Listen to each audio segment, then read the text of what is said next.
China rupanya memperhatikan betul manuver Indonesia dalam latihan militer Garuda Shield. Indonesia sekali lagi membetot perhatian negara Asia Pasifik, termasuk China setelah latihan militer Garuda Shield sukses dilaksanakan. Garuda Shield memberi bukti bahwa Indonesia mampu mewadahi latihan militer besar yang bahkan China sendiri belum tentu bisa melakukannya. 14 negara mengikuti Super Garuda Shield 2022, ke-14 negara tersebut adalah Indonesia, Amerika Serikat, Kanada, Prancis, India, Malaysia, Selandia Baru, Korea Selatan, Papua Nugini, Timor Leste, Inggris, serta 3 negara yang baru berpartisipasi seperti Australia, Jepang, dan Singapura. Indonesia jelas membutuhkan latihan perang dengan berbagai negara seperti ini.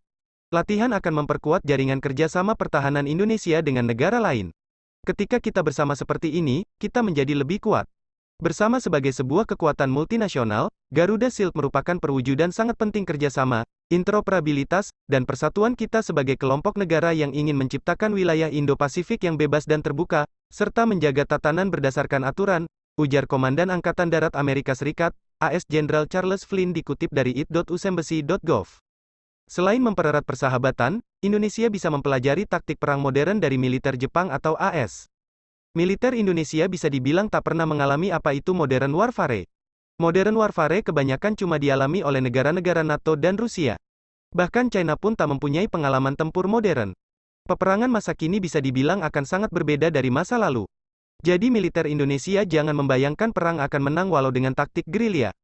Buang jauh-jauh anggapan itu, perang modern mengandalkan interoperabilitas antar satuan.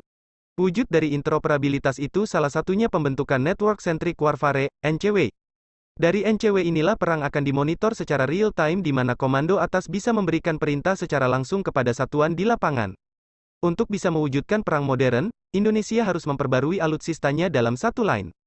Tidak harus tapi alangkah baiknya alutsista Indonesia dalam satu blok sehingga komunikasi antar matra bisa berjalan baik. Misal jet tempur Sukhoi Indonesia tidak bisa melakukan komunikasi dengan F-16. Di situ lantaran Sukhoi buatan Blok Timur sedangkan F-16 NATO punya. Hal ini dinamai Silhouette Network, satu sama lain tak bisa terhubung dalam interoperabilitas tadi.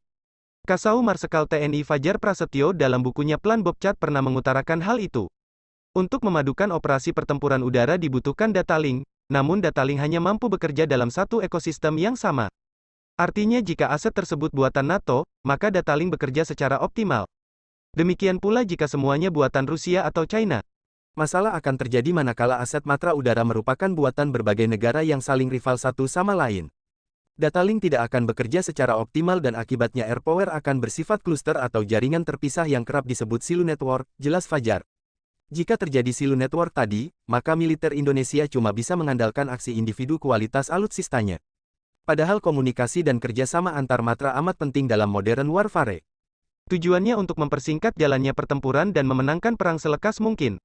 Akibatnya air power akan cenderung mengandalkan kemampuan platform alutsista ketimbang mengoptimalkan kelebihan sistem secara terpadu antar alutsista, tulis Fajar. Bila sampai hal itu terjadi maka Indonesia malah akan kalah perang secara cepat. Selain itu adanya satelit militer yang digunakan khusus oleh Angkatan Bersenjata Indonesia juga sangat penting. Tak bisa lagi militer negeri ini numpang ke satelit milik lembaga lain. Terlebih komunikasi militer harus bersifat rahasia tanpa diketahui pihak luas karena menyangkut keselamatan negara. Jadi alangkah baiknya doktrin perang gerilya easy to win mulai ditanggalkan dulu saat ini. Gerilya atau kontra-gerilya cuma efektif untuk menghadapi gerakan separatis dan KKB Papua yang kekurangan taktik perang serta logistik. Gerilya tak akan mempan menghadapi kekuatan militer canggih macam China atau AS. Apalagi Indonesia bakal menghadapi China di Natuna Utara yang sudah mempersiapkan segala piranti menyambut peperangan modern meski mereka belum punya pengalaman. Untungnya Indonesia segera sadar akan modern warfare dan membangun pangkalan militer siap tempur di Natuna. Analis pertahanan Rizwan Rahmat menjelaskan bila pengerasan Natuna menjadi pangkalan militer merupakan langkah tepat. Dan meskipun Indonesia bukan penuntut dalam sengketa Laut Cina Selatan antara China dan beberapa negara Asia Tenggara, Indonesia telah dengan cepat mengeraskan Natuna dengan instalasi militer. Termasuk fasilitas pembangunan kapal selam, dermaga yang dapat menampung kapal perang yang lebih besar seperti kapal serbu amfibi dan fregat, dan pangkalan untuk pesawat militer seperti helikopter Apache dan Sukhoi, jelas Channel News Asia melaporkan pada tanggal 5 Mei tahun 2022. Hal ini sampai membuat dirinya takjub, selama 5 tahun terakhir, saya belum pernah melihat sebuah pulau di Asia Tenggara yang dimiliterisasi secepat di Kepulauan Natuna. Ini adalah tanggapan Indonesia terhadap pengerahan aset militer dan penjaga pantai oleh China ke perairan yang diklaim oleh Jakarta sebagai bagian dari Z-nya, jelas Rizwan.